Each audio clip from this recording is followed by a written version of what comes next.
আসসালামু আলাইকুম এভরিওয়ান। সবাই কেমন আছেন? আশা করি সবাই অনেক অনেক ভালো আছেন।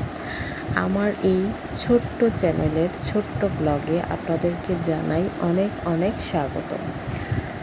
আর এই যে দেখতেই পাচ্ছেন, আজকে কিন্তু অনেক বৃষ্টি হয়েছে। অনেক বৃষ্টি বলতে বৃষ্টিটা মনে হয় 20 মিনিট হয়েছে।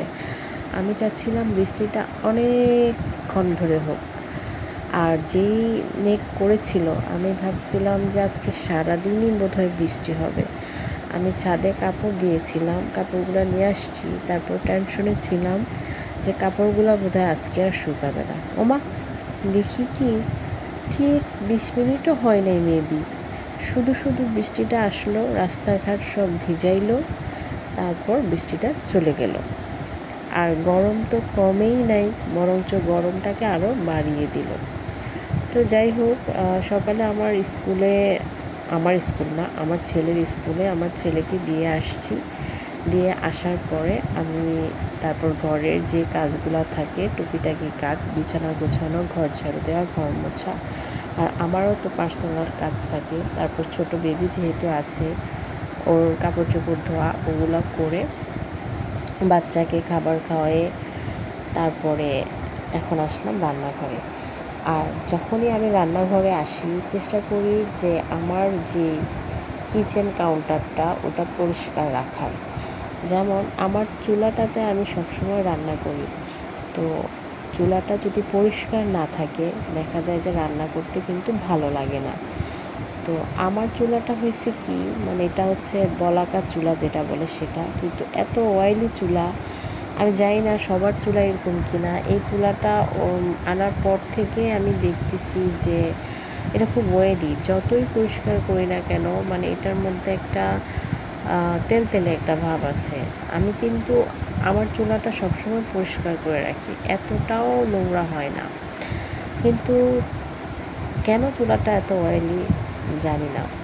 তো আজকে ভাবলাম যে একটু খুঁটিয়ে খুঁটিয়ে দেখি যে কী সমস্যা। আমি সবসময়ই খুঁটে দেখি, কিন্তু দেখলাম যে আমার মানে নোংরা হওয়ার জন্য যে অয়েলিটা হয়, মানে রান্না করার জন্য যে নোংরাটা হয় সেটা না, মানে চুলাটাই এরকম।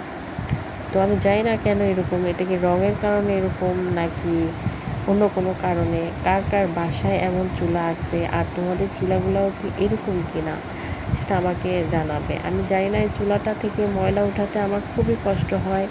সবারও কি এরকম কষ্ট হয় কিনা আমি জানি না। তবুও আমি সবসময় রান্নার আগে চেষ্টা করি আমার কিচেনটা পরিষ্কার রাখার। রাতে আমি অর্ধেক কাজ করে রাখি, তবুও সকালে উঠে আমার খুবই নোংরা মনে হয়। তো আমি চুলার আশপাশটা ভালো করে পরিষ্কার করে নিই, রান্নাঘর ঝাড়ু দিয়ে মুছে নিই, আর বেসিনটাও পরিষ্কার করে নিই, যাতে ঘুম থেকে উঠে আমাকে নোংরা দেখতে না হয়। তো যাই হোক, চুলাটা আমি সকালে উঠে পরিষ্কার করে নিলাম। আর কী যে রান্না করব সেটা ভাবছিলাম। তো ভাবতে ভাবতে, এটাকে ঝিঙে বলে না দুন্দুল বলে আমি সঠিক জানি না, তো ফ্রিজে দেখলাম যে দুন্দুল আছে। তো ভাবলাম দুন্দুল দিয়ে মাছ দিয়ে আজকে তরকারি রান্না করি। আর আমার তো এই সবজিটা খেতে ভালোই লাগে। কার কার এই সবজিটা খেতে ভালো লাগে আমাকে জানাবেন। আর এই সবজিটা যখন কড়াইতে দিই একদম গলে যায়। আর আল্লাহ তাআলা সব সবজি তৈরি করেছেন, এবং সব সবজিতে মানে যেসব সবুজ সবজি হোক, লাল হোক আর হলুদ হোক, যে সবজি হোক না কেন, এটার তো একটা গুণ থাকে, তাই না? অনেকেই দেখবেন বলে যে আমি এই সবজিটা খাই না, বা আমার বাচ্চারা এই সবজিটা খায় না। আপনি খাওয়া শেখালেই আপনার বাচ্চা খাওয়াটা শিখবে। আমার মা বাবা আমাকে সব সবজি খাওয়া শিখাইছে, সেজন্য আমি সব সবজি আলহামদুলিল্লাহ খেতে পারি, আমার কোনো সমস্যা নেই। তো যাই হোক, তরকারি কাটতে কাটতে একটা কথা মনে পড়লো। অনেক মহিলারা আছে, আমার প্রতিবেশী বা আমি অনেকেই অনেক সবজি দেখলে একটু নাক ছিটকায় যে আমি তো এই সবজিটা খাই না, বা আমার বাচ্চারা এই সবজিটা খায় না, বা আমার বাচ্চারা সবজি খায় না, আমার বাচ্চারা শুধু চিকেন খায়, বিফ খায়, তারপর চিংড়ি মাছ খায়। না ভাই, সবজি না খেলে শরীর খারাপ করে, মানে শরীরের যে পুষ্টিটা দরকার সেটা শরীর কোথা থেকে পাবে।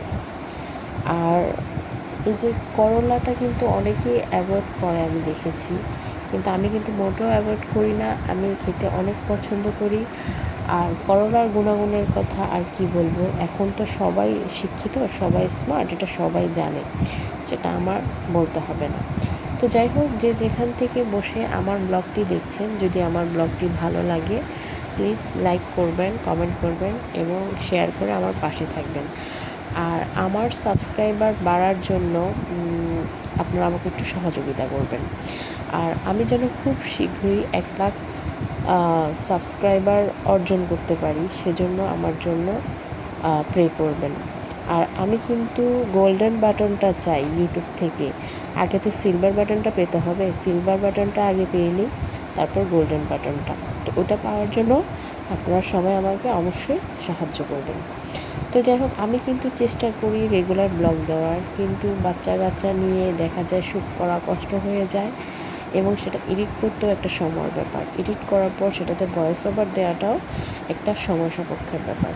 তো যাই হোক, আমি যখনই পারি আমি একটু একটু করে ব্লগ করার জন্য শ্যুট করে রাখি।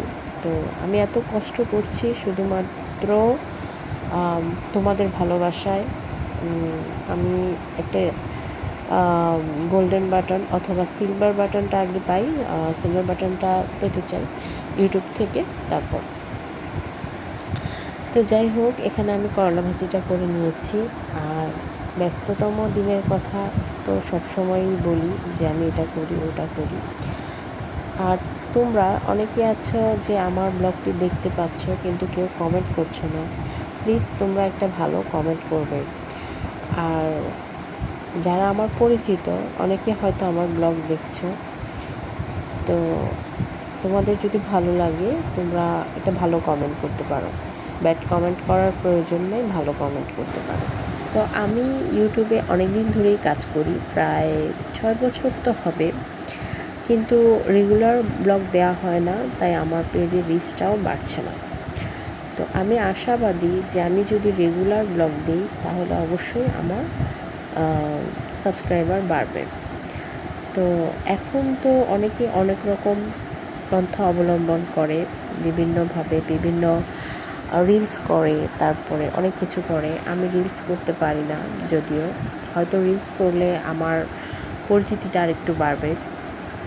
তো স্বচ্ছ ব্লগ দেওয়ার চেষ্টা করছি। যদি আমার ব্লগটি তোমাদের ভালো লাগে তোমরা অবশ্যই আমার পাশে। তো আমি যখনই ইউটিউবে ঢুকি আমি কিছু সফল নারীর ব্লগ দেখি, যেমন MS ফ্যামিলি, এটা হচ্ছে একটা ইন্ডিয়ান ব্লগার।